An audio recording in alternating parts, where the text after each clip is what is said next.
In today's video, we're going to discuss the lead wrist in the downswing, and I'm going to show you a move that all elite golfers do to help them shallow the downswing and improve their club face position for a little bit more consistency. Make sure to check this video out.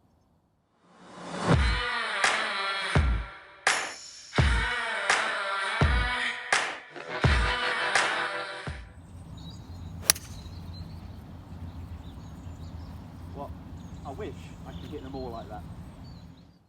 Jon Watts here from the TruGolf Academy. You've joined me out on the tee, and today's video is going to be all around our lead wrist angle. I'm going to be discussing what the lead wrist is doing in the downswing. I'm also going to discuss the trail wrist. I'm going to share with you a couple of real simple exercises if it's an area you struggle with. There's a pattern we see with all elite golfers, and I'm going to be sharing that with you. If you're new to my channel and you haven't already, please do consider subscribing. It's free to do so. At least 2 instructional videos a week. If you hit the little bell icon, it just notifies you every time a new video goes live. So, lead wrist.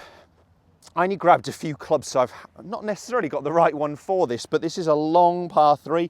This is relevant, however, with any golf club. So I often get to my videos, okay, you're demonstrating with iron, is this relevant with a driver, is this relevant with a wedge? It's relevant with any golf club. Doesn't matter what we're discussing, that lead wrist position in the downswing is a constant. It's something I want to see with all golf clubs. So whether you are at the top and you are a flat neutral lead wrist, okay, so whether we got that flat lead wrist that means it's matching my lead arm, whether it is in more a cut position, which the official term would be the wrist in extension, or whether it is actually a little bit bowed, the official term in flexion, what we see with all elite golfers on the downswing is they all make this movement, okay, so the knuckles are actually dropping a little bit behind the wrist. Why do we want to do that? Well, it actually allows the club to drop a little bit more behind me, so it sends the club on a longer journey. The club is actually taking more time to get to the golf ball, it's got more time to accelerate, and it also helps shallow the downswing. So rather than the club coming down on a collision course for the ground here,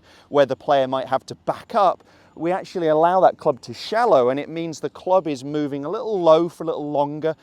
It just makes it easier. It means that we're going to get away with it being a little bit off. When the club is swinging more vertically down and vertically up, almost in that stage, it's very, very hard to control what that club's doing, the low point of the golf swing. When we shallow, it's a lot easier to control that. And it's also going to help us close the club face a little bit sooner. So one of the most destructive things I see on the downswing is an open club face, where almost at the last parallel position, we still see the club face pointing more up towards the sky. That player is going to be sending the ball right to the target for a right-handed golfer. They're going to be hitting pushes, fades, slices. And what they'll tend to do from there occasionally is really compensate with a lot of hand action, and they may generate some speed from there, but they'll really struggle to control this club face position. So what we see with a lot of elite golfers is in the start of the downswing, that first movement of the lead wrist moving this way, it almost means that the club face is pointing behind me for a little bit longer rather than the club face pointing towards me. If the face points towards me, my knuckles are going ahead of my forearm, so my knuckles are moving this way forwards. I want to feel like my knuckles are moving behind my wrist.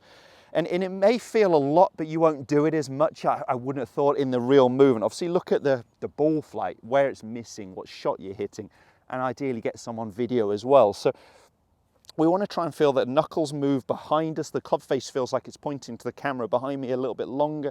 And as you can see, as I move down with some rotation now to the last parallel position, the club face is slightly turned down, so closer to matching my spine angle.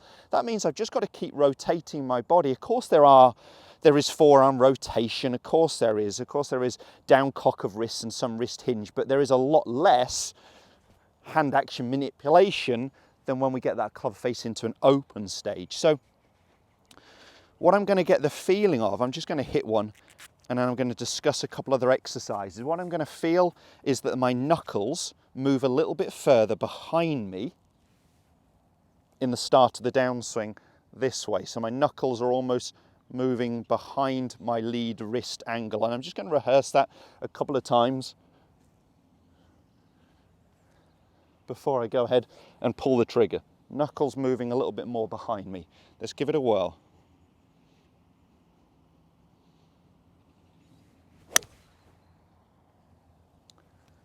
Well, I wish I can hit them all like that.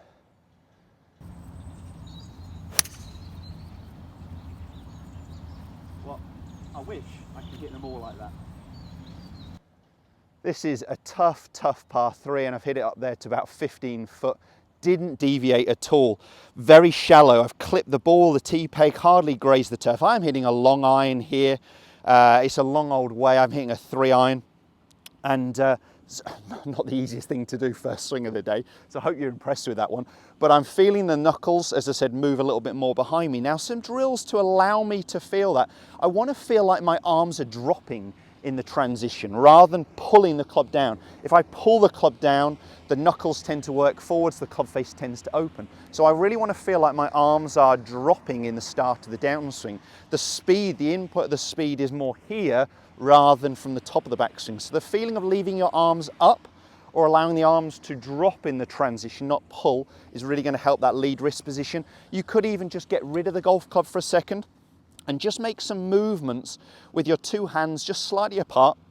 Wind up to the top of the swing. You can see a pretty flat neutral wrist, and what I'm going to try and feel like I do is get my fingertips moving a little bit more behind me as I transition. So try and keep the space between my arms, but get my fingertips dropping behind me. Now, it actually feels then like my trail elbow moves a little bit inwards, almost like the wrist is moving back to try and get more level in the downswing. Now, this is going to feel quite uncomfortable unless you're very, very supple here, and it's unlikely that you're going to exaggerate the movement too much. So when you're doing the movement here without the golf club, really exaggerate that feel. I see 9 times out of 10 that club face open in the player's downswing, and we end up having to manipulate with some hands and arms. Maybe not 9 out of 10 times, but it is a big fault. It is something I see very often. So just trying to get that feeling without a golf club that the fingertips move behind me this way. I've done a drill before where try and feel like the hands again way very similar. The fingertips are going behind me this way in the start of the downswing. To me, the sensation is almost I'm allowing the club to drop in that first movement. So whether we're focusing on the lead wrist, whether we're focusing on the trail wrist, whether we're focusing on the trail elbow, different coaches will tell you different things. Then none of them are wrong. It's getting the feel of what's right for you. And I think when you do these drills, when you do these exercises, you take control of that. What is the sensation when you do it? So one more, I don't really want to follow that shot, but that sensation of my fingertips moving behind me, my arms being left up in the transition to allow that club to shallow. It means I've got a lot less work to do impact with the club face. It helps shallow the downswing, helps increase my speed. There's all positives with it, really. Let's give it one more go.